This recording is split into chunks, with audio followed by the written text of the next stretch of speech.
Thanksgiving, everybody, and welcome to Behind the Bolt with Pro Bowler Nick Hardwick. I am Jordan Bean. Unfortunately, we have to talk about what happened on Sunday. And if the Chargers were hosting Thanksgiving, Nick, they would have burnt the turkey, they would have screwed up the mashed potatoes, and you would have gotten that canned Ocean Spray cranberry juice sauce instead of the good homemade stuff. Would have been like Christmas Vacation where you cut the turkey open and there's nothing there. Steaming out. Great job, honey.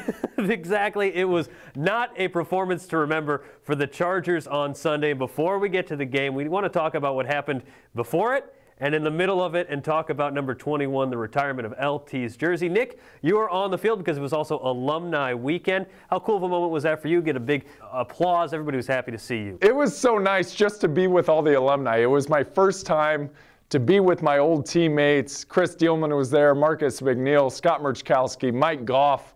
It was great to have a bunch of offensive linemen back for the first time on the field together, horsing around like we always used to. And then to be there for such a special moment with LaDainian Tomlinson, Lorenzo Neal announcing him, got the crowd all stirred up and ready to rock. That place was emotional. Yeah, it was. And for a group of people that didn't have much to cheer for, you heard the LT chants throughout the first half leading up to it. And he said, I think it'll be emotional in his press conference on Friday. And he was. He broke down immediately when he got up. Yeah, he may have underestimated how emotional it was going to be. What an honor to have your number hanging in the rafters. My God. And was it ever just the largest number? It's a beautiful thing to see Fouts, Allworth, Sayal, LT.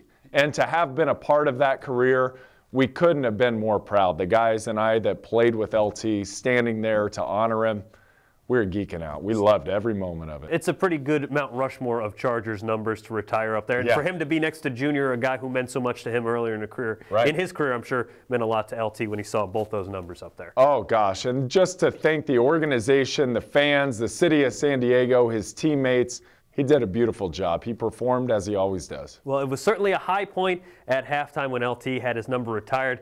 As for the rest of what happened, well, kind of a low point in a Chargers season that is sort of dry heaving inducing at this point when you talk about the performance on the field. A 33-3 loss coming out of a bye week, plenty of time to get ready for that game. And Nick, as you and I have been talking about, McCoy said that they were salty all week.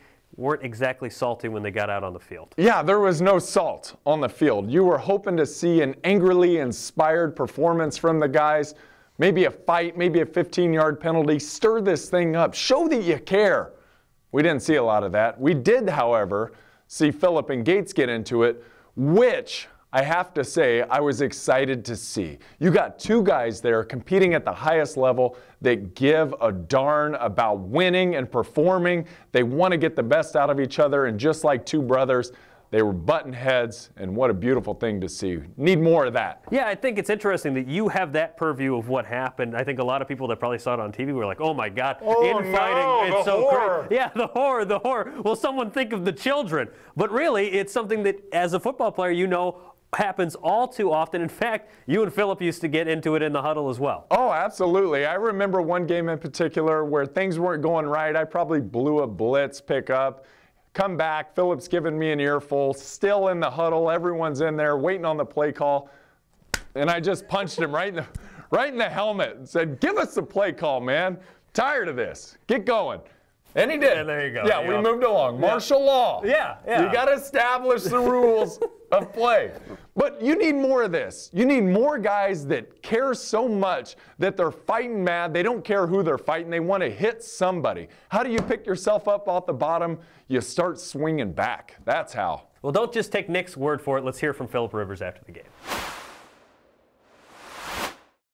You know, brothers fuss and fight, any of you that have brothers. And, you know, I love Antonio, and I think he's going to tell you the same thing.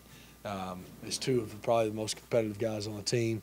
Been here as long as anybody for the most part, and I think it's just we're kind of at our last straw. You know, I mean, we're sitting at now 2-8, and I think he and I both, from being together so long, are kind of like, you know, we were just like, come on, we got to figure this out.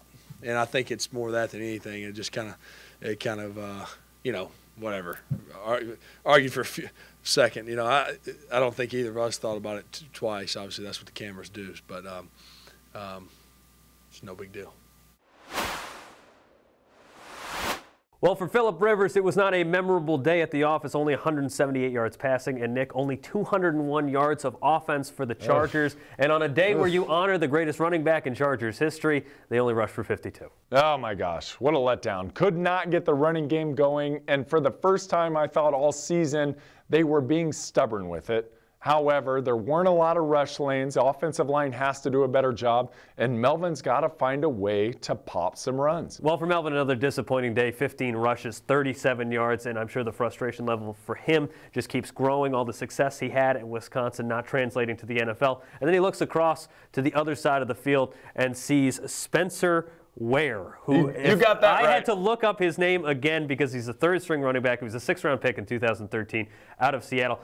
They don't even have his picture up on ESPN.com, and he had 96 yards rushing. Who are you? Yeah, who are you? Unfortunately, it's a Twilight Zone version of what happened to Brandon Oliver a few years ago when NFL.com didn't have his picture up after his big day against the Jets. He goes the other way for the Chargers. 2 touchdowns for him, a 52-yard rush. The Chargers defense played pretty well. A lot of those rushing yards for Ware came late in the game. They did a pretty good job, though, of bottling up the Kansas City offense. They were holding off as long as they could, hoping that the offense was going to be able to get something going. But late, you got to get off the field on 3rd down. And then the offense has to do a better job staying on the field, sustaining drives, putting points up, because eventually the defense breaks down, wears down, and gets overwhelmed, which they did. Yeah, it was once again a disappointing game for the Chargers on nearly every level, and we can't really sugarcoat it here. It was another disappointing loss for the Chargers. So instead of trying to give you a bright spot looking forward to Jacksonville, we're going to talk Jacksonville here coming up towards the end of the show. Here's a look at one of the few bright spots in the entire day yesterday. Not LT. Here you go. Introducing San Diego, California. It's Hudson and Teddy Hardwick.